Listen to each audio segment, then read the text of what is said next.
Hello friends, welcome back to our channel पढ़ ले with शौर। तो आज के इस वीडियो में हम लोग पढ़ेंगे class 7 science chapter 6 respiration in organisms. तो आज की इस वीडियो से हम लोग क्लास 7 चैप्टर 6 जो कि है रेस्पिरेशन इन ऑर्गेनिज्म, इससे स्टार्ट करने वाले हैं। तो चलिए शुरू करते हैं। One day, Bujo was eagerly waiting to meet his grandparents who were coming to the town after a year. He was in a real hurry as he wanted receive them at bus stop. He ran fast and reached the bus stop in a few minutes. He was breathing rapidly. His grandmother asked him why he was breathing so fast. Bujo told her that he came running all the way, but the question got stuck in his mind. He wondered why running makes a person breathe faster. The answer to Bujo's question lies in understanding why we breathe. Breathing is a part of respiration. Let us learn about respiration. तो देखिए friends, क्या कह रहे हैं। एक बार की बात है, हमारा जो बूझो है उसको पता चलता है कि उसकी दादी और उसके दादी जी और दादाजी उसके घर आ रहे हैं। तो वो बहुत ही ज़्यादा एक्साइटेड हो जाता है और उसको लगता है कि उसके दादी दादा को लेने कौन जाएगा। तो वो क्या करता है, वो जल्दी से दौड़ करके अपने दादी दादाजी के पास जाता है और वहाँ पहुँच जाता है। तो उसकी दादी जी कहती हैं कि अरे बूझो बेटा, तुम इतनी तेज तेज सांस क्यों ले रहे हो। तो बूझो कहता है कि अरे दादी माँ, मैं बहुत तेज दौड़ कर आया हूँ, इसलिए मेरी सांसें बढ़ रही हैं। तो तो यहाँ तक ठीक हो गया। फिर उसके बाद बूझो जो था, उसके माइंड में एक क्वेश्चन आ जाता है कि लोग जो हैं वो मतलब कि जब हम लोग दौड़ते हैं तो हम लोग इतनी तेज सांस क्यों लेने लगते हैं, हांफने क्यों लगते हैं। तो ये क्वेश्चन आया। साथ में एक और क्वेश्चन आया कि इंसान को जिंदा रहने के लिए हर टाइम सांस क्यों लेना पड़ता है। तो हम लोगों को हर टाइम, इसका आंसर हम देते हैं, हम लोगों को हर टाइम सांस लेना, जिंदा रहने के लिए सांस लेना इसलिए ज़रूरी है, इसलिए लेना चाहिए क्योंकि ये एक रेस्पिरेशन है। रेस्पिरेशन मतलब कि सांस लेना रेस्पिरेशन कहलाता है और ये हमारी लाइफ के लिए बहुत ही ज़्यादा इम्पॉर्टेंट होता है। तो अब हमारा जो फर्स्ट टॉपिक है वो है व्हाई डू वी रिस्पायर, यानी कि हम लोग सांस क्यों लेते हैं। तो इससे चलिए शुरू करते हैं। In chapter 2 you learn that all organisms are made of small microscopic units called cell. A cell is the smallest structural and functional unit of an organism. Each cell of an organism perform certain function such as nutrition, transport, excretion, and reproduction. To perform this function, the cell needs energy. Even when we are eating, sleeping, or reading, we require energy. But where does this energy come from? Can you say why your parents insist that you should eat regularly? The food has stored energy which is released during respiration. Therefore, all living organisms respire to get energy from food. During breathing, we breathe in air. You know that air contains oxygen. We breathe out air which is rich in carbon dioxide. The air we breathe is transported to all parts of the body and ultimately to each cell. It is the in the cell uh, oxygen in the air helps in the breakdown of food. The process of breakdown of food in the cell with the release of energy is called cellular respiration. Cellular respiration take place in the cells of all organisms. In the cell, the food glucose is broken down into carbon dioxide and water using oxygen. When breakdown of glucose occurs with the use of oxygen, it is called aerobic respiration. Food can also be broken down without using oxygen. This is called anaerobic respiration. Breakdown of food release energy. Glucose in the presence of oxygen, carbon dioxide plus water plus energy of oxygen. You should know that there are some organisms, such as yeast, that can survive in the absence of air. They are called anaerobes. They get energy from anaerobic respiration. In the absence of oxygen, glucose breaks down into alcohol and carbon dioxide as given below. तो friends क्या कह रहे हैं, तो इसमें ये बताया जा रहा है कि हम लोगों को सांस क्यों लेनी चाहिए। ठीक, तो देखिए, हम लोगों ने जैसा कि चैप्टर 2 में पढ़ा था सेल के बारे में, थोड़ा बहुत सेल के बारे में पढ़ा था, बाकी हम लोग 9th में आकर के सेल चैप्टर के बारे में अच्छे से पढ़ेंगे, वो 9th क्लास का चैप्टर 1। लेकिन जैसा कि हम लोगों ने चैप्टर 2 में थोड़ा बहुत सेल के बारे में जाना था, समझा था, तो उसमें हम लोगों को ये पता चला था कि जितने भी ये सब स्मॉल ऑर्गेनिजम्स होते हैं, माइक्रोस्कोपिक यूनिट्स होती है, वो सब क्या है, वो सेल है। ठीक है, और एक जो सेल होता है वो सबसे स्मॉलेस्ट और सबसे स्मॉलेस्ट फंक्शनल यूनिट होता है हमारी लाइफ का। ठीक है, और यही क्या करता है, यही हमारे बॉडी में जो सर्टेन फंक्शंस होते हैं उनको परफॉर्म करता है, जैसे न्यूट्रिशन का, ट्रांसपोर्टेशन, एक्सक्रीशन, रिप्रोडक्शन, ये सब कौन करता है, सेल ही करता है। तो इस सेल को काम करने के लिए, हमारी बॉडी को काम करने के लिए क्या चाहिए होगा, हमारी बॉडी को काम करने के लिए क्या चाहिए होगा, एनर्जी चाहिए होगी। तो ये एनर्जी आती कहाँ से है, इन सेल्स के पास, इन बॉडी के ऑर्गन्स के पास। तो ये जो एनर्जी है ये आती है इन लोगों को, जो हम लोग सांस लेते हैं, ऑक्सीजन से आती है। ठीक है, लेकिन हमारे यहाँ पे तो बहुत सारी हवा होती है, कार्बन डाइऑक्साइड होती है, मीथेन होती है, नाइट्रोजन होती है, हीलियम होती है, हाइड्रोजन होती है ना, ये फ्लोरोन होती है, नियॉन होती है, इतनी सारी गैसेस होती हैं। तो हम लोग सब तो लेते हैं, ठीक, लेकिन हम लोगों को तो ऑक्सीजन चाहिए, तो हम लोग क्या सारी गैस लेते हैं, थोड़ा सा ऑक्सीजन एब्जॉर्ब कर लेते हैं, बाकी सारा वापस निकाल देते हैं, और कार्बन डाइऑक्साइड हम लोग प्रोड्यूस कर देते हैं। ठीक है फ्रेंड्स, और यहाँ पे क्या होता है, जो सेल्स होते हैं उन लोगों को उनको इस्तेमाल करने के लिए क्या करना पड़ता है, एनर्जी चाहिए होती है। तो सेल जो रेस्पिरेशन करते हैं उनको हम लोग बोलते हैं सेल्यूलर रेस्पिरेशन, यानी कि वो रेस्पिरेशन जो कि सेल परफॉर्म करते हैं उनको क्या कहा जाता है, उनको कहा जाता है सेल्यूलर रेस्पिरेशन कहते हैं। ठीक फ्रेंड्स, जो कि हमारे जो लिविंग ऑर्गेनिजम्स होते हैं, हम लोग और भी एनिमल्स, उन सब के बॉडी में जो काम करते हैं वो सब क्या सेल्यूलर ऑर्गेनिजम्स को क्या इस्तेमाल करते हैं। ठीक है friends, when breakdown of glucose occurs with the use of oxygen it is called aerobic respiration. तो देखिए क्या होता है कि जब हम लोग सांस लेते हैं तो हमारी एनर्जी जो उनको पहुंचती है सेल्स को, तो सेल कैसे काम करते हैं, जो हम लोग खाना यानी ग्लूकोज लेते हैं उनको क्या करते हैं, ब्रेक डाउन करते हैं। तो ये जो वो सेल्स जो कि ऑक्सीजन लेते हैं और वो एरोबिक रेस्पिरेशन करते हैं, मतलब कि देखो हम इंसान हैं तो हम लोग क्या ऑक्सीजन लेते हैं, और ऑक्सीजन से हमारे सेल को एनर्जी मिलती है जिससे वो खाने को ब्रेक डाउन करते हैं। तो जो भी लोग ऑक्सीजन से ज़िंदा रहते हैं, ऑक्सीजन लेकर ज़िंदा रहते हैं, उनको एरोबिक रेस्पिरेशन कहते हैं। ठीक, और इसी का उल्टा एनारोबिक रेस्पिरेशन, यानी कि वैसे सेल्स, वैसे लिविंग ऑर्गेनिजम्स जो कि बिना ऑक्सीजन के कोई दूसरी गैस को लेकर के उसको ब्रीथ करके जिंदा रहते हैं, अपना काम करते हैं, खाने को ग्लूकोज को ब्रेक डाउन करते हैं, उनको एनारोबिक रेस्पिरेशन कहते हैं। ठीक फ्रेंड्स, तो our muscle cells can also respire anaerobically, but only for a short time. When there is a temporary deficiency of oxygen during heavy exercise, fast running, cycling, walking for many hours, or heavy weight lifting, the demand for energy is high, but the supply of oxygen to produce the energy is limited.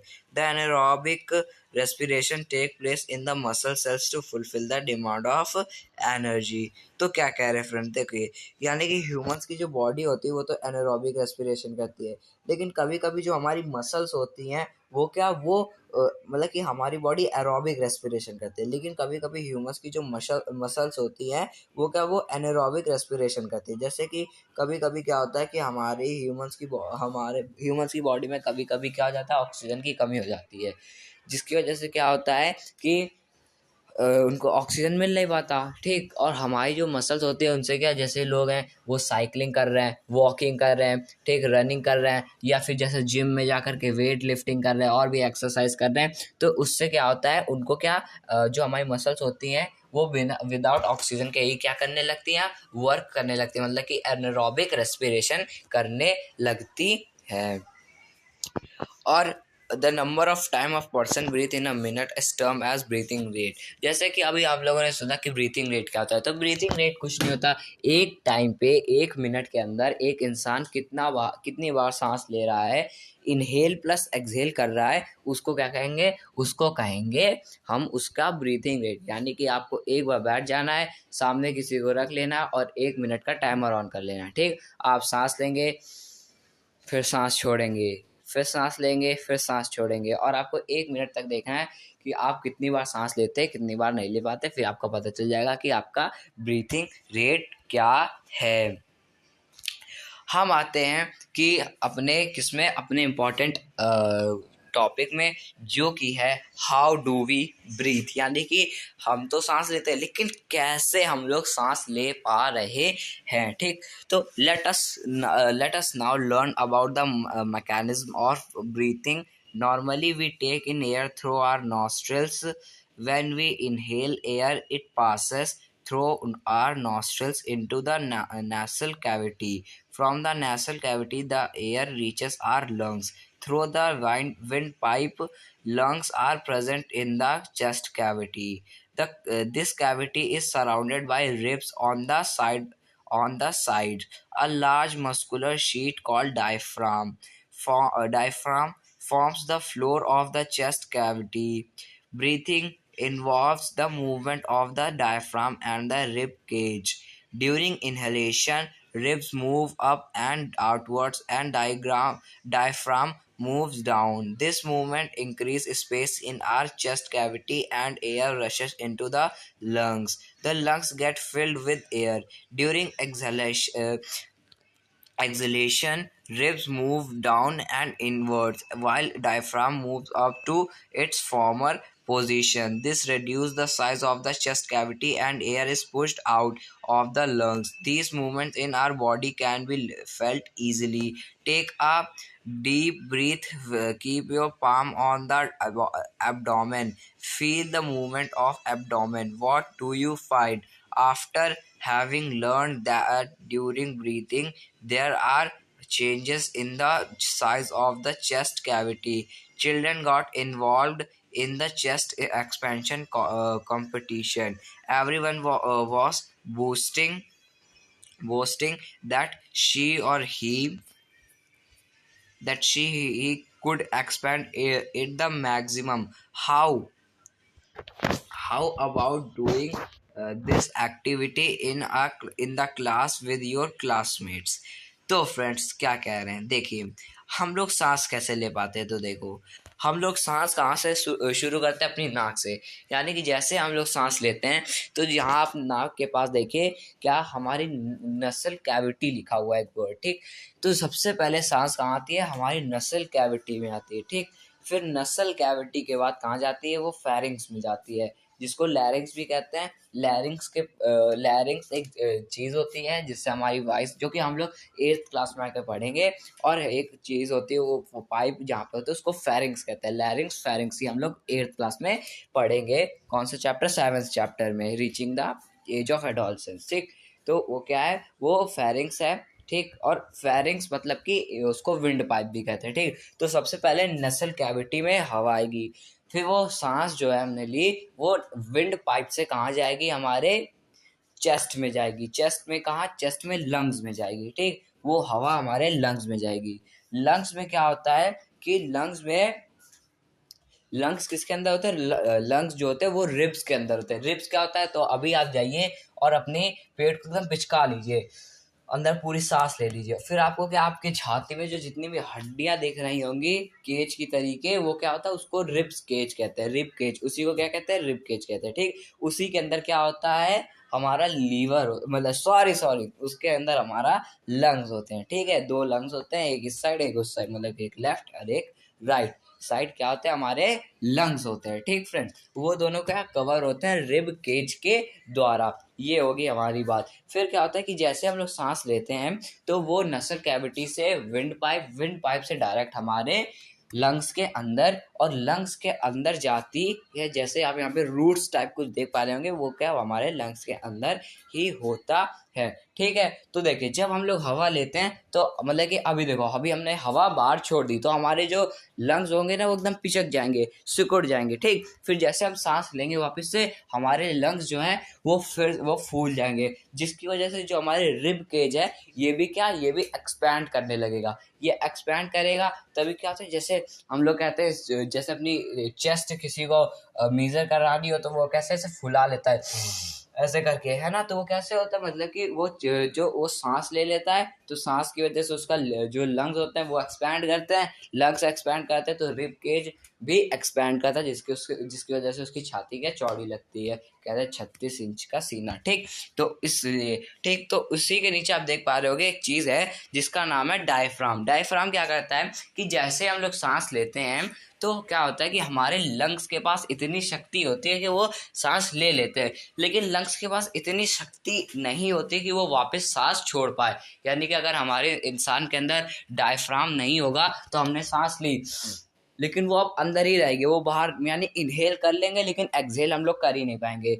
तो हमारे lungs को exhale कराने में मदद कराता है हमारा diaphragm. ठीक, तो जैसे लंग्स फूलते हैं तो जो डायफ्राम है वो नीचे चला जाता है। ठीक है, फिर जैसे वो नीचे जाता है और जैसे हम लोग छोड़ते हैं सांस तो जो डायफ्राम है वो ऊपर आता है, जिसकी वजह से हम लोग एक्सहेल करने में आसानी होती है। इसको एक एग्जांपल से समझते हैं, जैसे कि हम लोग निशाने के लिए क्या चलाते हैं, गुलाल चलाते हैं। ठीक है, या धनुष चलाते हैं जैसे। ठीक, तो धनुष में क्या करा, तीर फंसा करके उसकी स्ट्रिंग पीछे को खींची। ठीक, तो पीछे जब हम लोग खींचते हैं यानी कि इसको एग्जांपल लीजिए, इसके साथ कनेक्ट करिए कि हमने सांस ली तो हमारा एक्सपैंड कर रहा है, वैसे हमने क्या तीर को पीछे खींचा तो वो क्या उसकी स्ट्रिंग स्ट्रेच कर रही है। जैसे हम लोग उसको छोड़ेंगे तो उसकी जो स्ट्रिंग है उसकी वजह से जो वो तीर है वो आगे जाएगा। वैसे ही हम लोग सांस जैसे छोड़ेंगे तो ये जो हमारा डायफ्राम है ये क्या लंग्स को हमारी मदद करेगा, जिसकी वजह से क्या हम सांस ले मतलब कि एक्सहेल कर पाएंगे, नहीं तो सांस हमारे अंदर ही क्या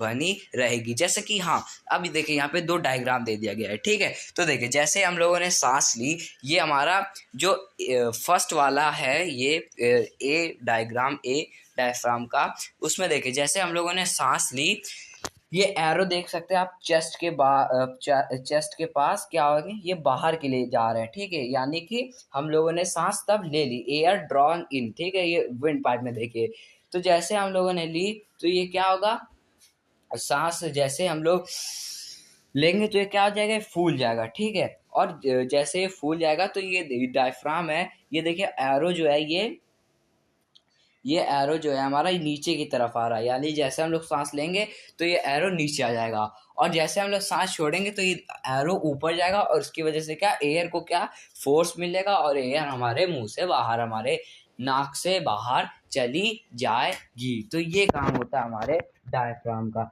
ये बहुत ही इम्पोर्टेंट होता है हमारे जीने के लिए। अब हम लोग क्या ये टॉपिक हमारा खत्म हो चुका है। अब जो हमारा नेक्स्ट टॉपिक है वो है what do we breathe out, यानी कि हम लोग सांस तो लेते हैं तो ऑक्सीजन लेते हैं, लेकिन हम लोग बाहर क्या निकालते हैं, तो हम लोग बाहर तो क्या निकालते हैं सारी, देखो हमने नाइट्रोजन ले ली, अब हमने एयर ली, तो एयर में क्या क्या है, ऑक्सीजन भी है, कार्बन डाइऑक्साइड भी है, मीथेन भी है, आर्गन भी है, फ्लोरोकार्बन भी है, ठीक है, नियॉन भी है, फ्लोरीन भी है, ठीक, और कार्बन डाइऑक्साइड भी है, ऑक्सीजन भी है, नाइट्रोजन भी है। ठीक है, तो इन सारी को एक साथ ले लिया और ऑक्सीजन लिया थोड़ा सा, ठीक, और साथ में सारी गैस वापस भी कर दी। लेकिन ये तो जो हमने ली वो तो वापस कर देंगे, हमारे काम का नहीं, लेकिन हम लोग कुछ प्रोड्यूस भी करते हैं, जैसे कि प्लांट्स जो होते हैं वो ऑक्सीजन प्रोड्यूस करते हैं, तो हम लोग क्या प्रोड्यूस करते हैं, हमारे लंग से प्रोड्यूस होता है कार्बन डाइऑक्साइड। यानी कि कार के इंजन से भी क्या होता है, कार्बन डाइऑक्साइड, और हमारे छाती के इंजन से भी क्या होता है, कार्बन डाइऑक्साइड ही रिलीज होता है। तो इसको एक्टिविटी 6.6 से एक बार पढ़कर चेक करते हैं।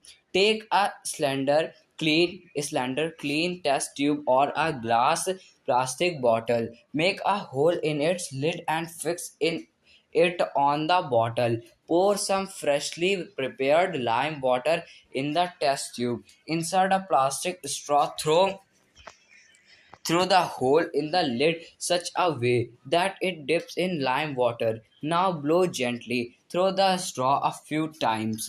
Is there a change in the appearance of lime water? Can you explain this change on the basis of what you learnt in chapter 5? You are aware that air we inhale or exhale is a mixture of gases.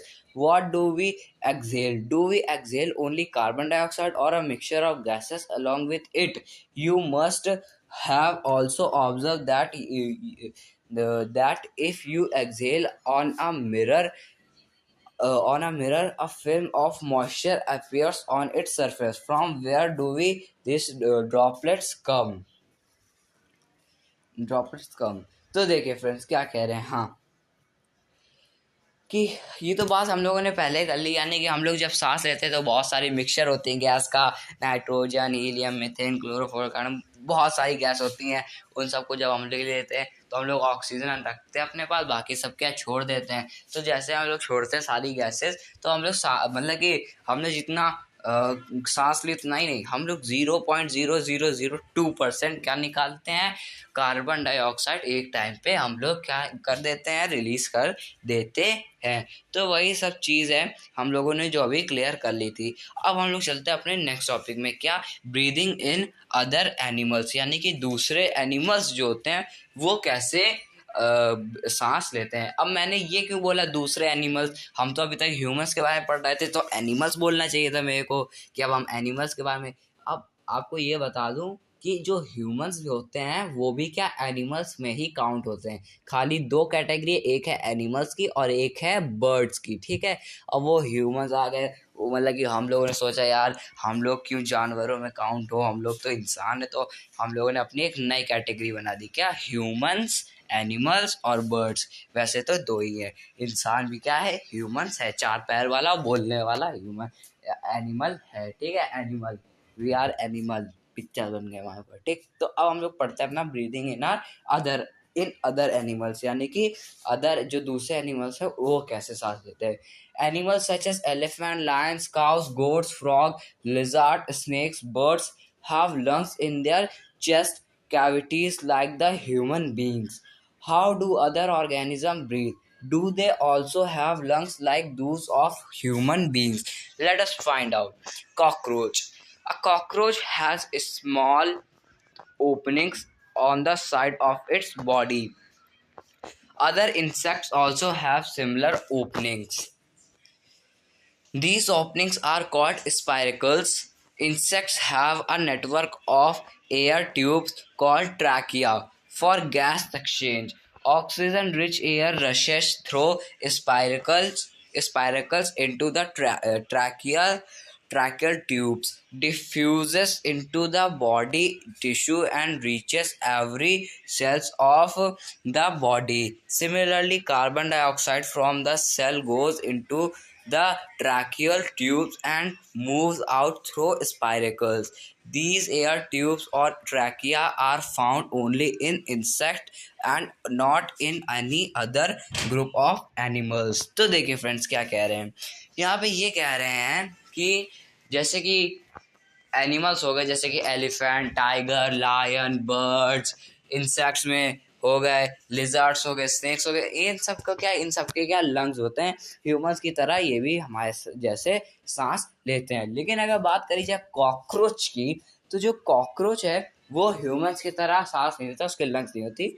वो जो cockroach है उसके side में क्या होता है, cockroach के body के साइड में होते हैं बहुत सारे होल्स, जिसको क्या कहा जाता है, स्पाइरेकल्स कहा जाता है। और स्पाइरेकल्स क्या कहते हैं, जैसे हमारे जो सांस लेने के यंत्र हैं उनको लंग्स कहा जाता है, वैसे उनके सांस लेने के यंत्र को क्या कहा जाता है, ट्रैकिया कहा जाता है। ट्रैकिया क्या होता है, insect have a network of tubes, यानी कि जो कॉकरोच होता है उसमें क्या है कि ये ट्यूब्स का नेटवर्क होता है, बहुत सारे ट्यूब्स का एकदम जुड़े होते हैं, तो उन्हीं को क्या कहा जाता है, ट्रैकिया कहा जाता है। और जो स्पोर्स होते हैं उनको कहा जाता है स्पाइरेकल्स कहा जाता है। तो फ्रेंड्स, कॉकरोच तो खत्म नहीं हुआ है, उसके बारे में पढ़ना खत्म हो गया है। अब हम लोग पढ़ते हैं अर्थवॉर्म के बारे में। अर्थवॉर्म मतलब कि केंचुआ, ठीक। Recall from chapter 6 of class 6 that earthworm breathe through their skin. The skin of an earthworm feels moist and slimy on touching. Gases can easily pass through them. Though frogs have a pair of lungs like humans beings, they can also breathe through their skin, which is moist and slippery. हाँ, तो क्या कह रहे हैं friends, earthworm जो है हमारा, वो कहाँ से सांस लेता है? वो अपनी स्किन से ही क्या ब्रीथ कर लेता है, अपनी स्किन से ही क्या सांस ले लेता है। उसी तरीके क्या है जो हमारा क्या है, मेंढक, फ्रॉग, ठीक, वो क्या करता है, वो भी अपने स्किन से ही सांस ले लेता है। तो जब हम लोग ये केचुआ हो गया या फिर ये हमारा फ्रॉग हो गया, इसके जब हम लोग बॉडी में ऐसे हाथ लगाते हैं तो ये क्या थोड़ा स्लिपरी सा होगा। क्यों? क्योंकि ये क्या अपनी सांस वैसे लेता है, तो इनमें क्या थोड़ा वाटर प्रेजेंट ज़्यादा होगा, वाटर ड्रॉपलेट्स ज़्यादा होंगी, जिसकी वजह से क्या होगा, वो थोड़ा मॉइस्चर होगा, वो थोड़ा मॉइस्ट होगा, मॉइस्ट। तो अब हम लोग चलते हैं अपने नेक्स्ट टॉपिक की तरफ, जो कि है breathing in other animals such, sorry, हम लोग थोड़ा ऊपर आ गए। हाँ, ब्रीथिंग अंडर वाटर, यानी कि जो क्रिएचर्स पानी के अंदर रहते हैं वो कैसे सांस लेते हैं। Can we breathe and survive in water? There are many organism which live in water. How do they breathe underwater? You have studied in class 6 that gills in fish help them to use oxygen dissolved in water. Gills are projection of the skin. You may wonder how gills help in breathing. Gills are well slipped, supplied with blood vessels for exchange of gases. तो देखिए friends, क्या कह रहे हैं कि जो under water creatures होते हैं वो क्या जिंदा रह पाते हैं पानी के अंदर? क्या वो सांस ले पाते हैं? तो वो बात बिल्कुल सच है, वो पानी के अंदर जिंदा रहता है और वो पानी के अंदर ही क्या सांस ले पाते हैं, वो ले लेते हैं। कैसे? अब देखो, हमारी मछली जल की रानी, मतलब कि पानी में वो रहती है और वो पानी के अंदर ही रहती है और पानी के अंदर ही क्या सांस भी लेती है। तो कैसे ले पाती है? तो देखिए, ये मछली जो होती है, इसके आँख के पीछे या एक बड़ा सा चीज देख पा रहे हैं, एकदम होल टाइप, ठीक। तो यहाँ पे क्या होता है कि मछली जो करती है, ये इसके क्या कहला जाते हैं, जो होल है इनमें जो थोड़े थोड़े पार्ट्स लगे हुए हैं, थोड़े से पंखुड़ी टाइप, वो क्या है, उनको कहा जाता है गिल्स कहा जाता है। ये जो है हमारा, ये क्या है, गिल्स हैं, ठीक है। तो ये गिल्स क्या करते हैं कि जब मछली सांस लेती है तो सांस के साथ तो पानी भी मछली के मुंह में चला जाता है, ठीक है। तो पानी क्या करता है, तो उससे क्या होता है कि जो मछली के लंग्स है वो खाली ऑक्सीजन, यानी कि जो उसकी एयर है वो सेपरेट कर लेती है, और जो पानी होता है वो गिल्स से बाहर चला आता है, और जो हवा होती है वो मछली के अंदर चली जाती है। तो इससे क्या होता है कि जो हमारी मछली है वो क्या सांस ले पाती है। तो फ्रेंड्स, ये जो हमारा टॉपिक है तो कंप्लीट हो चुका है। अब जो हमारा नेक्स्ट टॉपिक है वो है डू प्लांट्स ऑल्सो रेस्पायर, यानी कि जो हमारे प्लांट्स हैं क्या वो भी ऑक्सीजन लेते हैं? तो इसका आंसर बिल्कुल सही है, इसको तो पढ़ने की ज़रूरत भी नहीं। क्यों? क्योंकि देखिए, जो हमारे प्लांट्स हैं वो कैसे, देखो, प्लांट्स हवा ले पाते, मतलब ब्रीथ करते हैं कि नहीं करते? तो देखो, ये बात बिल्कुल सही है, प्लांट्स हमारे ब्रीथ करते हैं, और इसमें शॉक होने की ज़रूरत भी नहीं, क्योंकि ये हम लोग फर्स्ट चैप्टर से पढ़ते हुए आ रहे हैं और 6th क्लास से भी पढ़ते हुए आ रहे हैं। तो हमारे प्लांट्स अपना एक प्रोसेस करते हैं, फंक्शन परफॉर्म करते हैं, जो कि क्या होता है, फोटोसिंथेसिस, अपना खाना बनाते हैं, जिसमें क्या करते हैं, वो कार्बन डाइऑक्साइड को अपने अंदर लेते हैं, कार्बन डाइऑक्साइड को रिस्पायर करते हैं और फोटोसिंथेसिस अपना प्रोसेस करते हैं और फिर ऑक्सीजन को प्रोड्यूस करते हैं। तो इसका मतलब ये है कि जो हमारे प्लांट्स हैं ये भी क्या करते हैं, ये भी रेस्पिरेशन करते हैं। तो फ्रेंड्स, ये जो हमारा टॉपिक है ये तो कंप्लीट हो चुका है। इसी के साथ जो हमारा चैप्टर है वो भी कंप्लीट हो चुका है। इस चैप्टर के कुछ कीवर्ड्स हैं, उन्हें एक बार पढ़ लेते हैं। क्या है? aerobic respiration, anaerobic respiration, breathing rate, cellular respiration, diaphragm, exhalation, gills, lungs, inhalation, spiracles, trachea and ribs। तो ये कुछ इसके कीवर्ड्स थे, ये भी हम लोगों ने पढ़ लिया। और आप लोग इसके ये जो व्हाट यू हैव लर्न इसको अच्छे से पढ़ लेना, क्योंकि यहाँ पे जो हम लोगों ने पूरा बुक से चैप्टर पढ़ा उसका 90% हम लोगों को यहीं से पता चल जाता है, पूरी समरी होती है। तो फ्रेंड्स आई होप आप लोगों को ये समझ आ गया होगा, और आप लोगों को इसके जो क्वेश्चन आंसर है फिल इन द ब्लैंक से आपको खुद करना है। तो आज की इस वीडियो में इतना ही, मिलेंगे नेक्स्ट वीडियो में नेक्स्ट टॉपिक के साथ, तब तक के लिए थैंक यू वेरी मच।